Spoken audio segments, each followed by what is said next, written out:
Hey, what's up guys? Coach Austin here. Today we're going to skip the intro and jump right into it.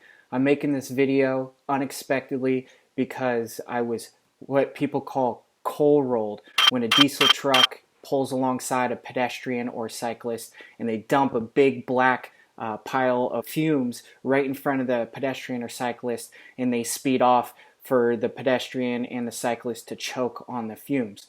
So that upset me. I had no idea this was being videotaped through a GoPro. The person who videotaped this actually sent it to me via email through my email that they memorized when we parted our way. So let's jump right into it. Okay, so don't mind if I put a little bit of context behind this. Yep. Okay, let's do this. If your goal is to get stronger, This is me asking him if he wants to do the interval with me. Yeah. But you can make sure you get super low and relax your hands and shoulders, as it's all about relaxing the base, saving the energy in the upper body. I'm a coach. I can't help it. I'm trying to get people to work out and push, through discomfort. We start the interval. So him and I, before we started this interval, we started to build a relationship. He came from mainly in China, and he's going to UC San Diego. And, he had never ridden on Fiesta Island before, and I was just talking to him about, the Chinese economy and silver to gold ratio and the time-sharing public bikes and how it's a problem in China and San Francisco and how it could become a problem in San Diego. And we're just having a good time. He decides to push a hard interval because at Fiesta Island I'll do a hard interval. I'll back off for a loop. And a loop happens to be right around 10 minutes for this particular interval. It was a little above 10 minutes. And I'm very tired. He said that's fantastic. I said 10:19. 20 seconds faster. I was giving him props because we were 20 seconds faster than our previous interval. But the truth is, those rideshare bikes just they're riding with their phone in their hand and making all the swift turn or stops immediately. Instead of San Francisco's dealing. So this is my way of showing to people about how cyclists are allowed to take up the whole lane. If cyclists don't want to, they don't have to move over for a car. See, I look behind me right now because I hear something. I'm a nice guy, so I'm going to pull over and let the cars pass me. I'm going to let these cars pass. Oh, What the tech I had to pull behind him. is getting a whole bunch of crowdfunding. A deposit? Taking the money. So here's the truck. Oh yeah. And you have to be pretty special to do something illegal with your IG handle on the side of your truck. Good job, dude. Iowa. So he's definitely not from San Diego. So in Iowa, they probably don't have a ton of cyclists. So he probably wasn't raised with the correct behavior towards cyclists. He's probably a little bit closed-minded in that regard. He moved here to San Diego. It looks like 0460 CCSB. I know a lot about trucks. Crew Cab Short Bed is what CCSB stands for, which is apparent because of the video. And look at that. His name is... And then America. Isn't America what does America mean? It's a slang term for America, usually shouted in exclamation by stupid people, rednecks. That's the top definition. That's not me saying this. This is the top definition of Urban Dictionary. How ironic is that? So this is when he dumps the first pile here. And then all of a sudden I breathe in. I don't just smell it, I taste it and I feel it. And instantly I'm just pissed because I know he did it on purpose. So I know that he's going to be stopped by the car that passed us about a couple minutes back. And so I just start chasing him. To fast forward a little bit, and he sees me in his rearview mirror. He dumps even more gas to try to drop me, and I dodge the smoke, and he gets stopped by the Sprinter van that's right in front of him.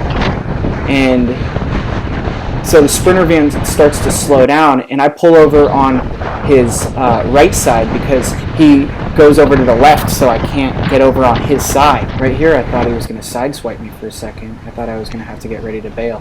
So the first thing I tell him is, what's your problem? He says, why are you saying something? You were blocking the goddamn road. Then I say, trying to choke me out is an act of violence. From here you can tell what I say.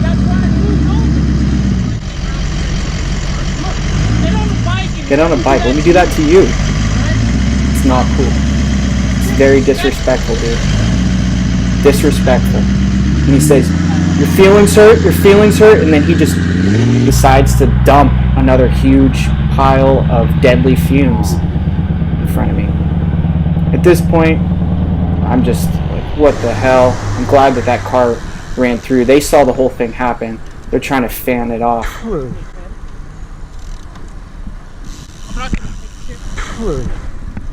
Just trying to dodge the smoke, hold my breath. Jeez. Wasn't expecting that to happen. Oh my god. My heart's racing right now. Dude, I will fucking stand up for myself. I felt like I was standing up for cyclists too. You know, diesel exhaust, a specific type of diesel fume, has more negative health effects than regular diesel fumes. Shoot. Did you hear what I was telling him? I told him, that's up, try to exercise.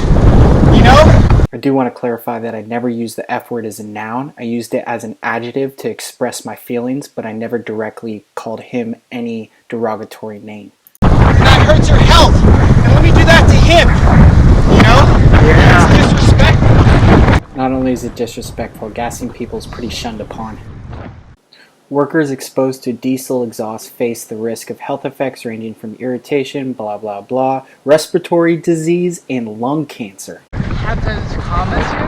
Type of driver's comment here. But I keep writing because at this moment I didn't hear him ask the first time. So is that sort of driver comment here? Yeah, very common. Very common? Here, oh my god. Let these other cars pass.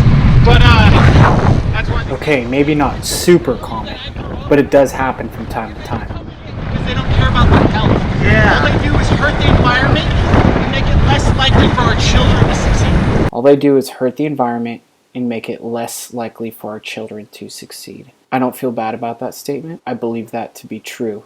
If you feel like gassing people is the right thing to do, and you feel like polluting the environment is the right thing to do, then you're not thinking about the future. You can be looked at as a virus. They're the virus to society, and I want to try to help them. But the sad truth is, I don't know if I know how to help people like that. You know, I thought he could get away. I knew he was going to be trapped by the car. Yeah. So I was like, oh, now's my chance. If it was open road, I never got to do that. It's happened to me so many times. Oh. There he is. Yeah. At this point, I felt like I had already proven my point.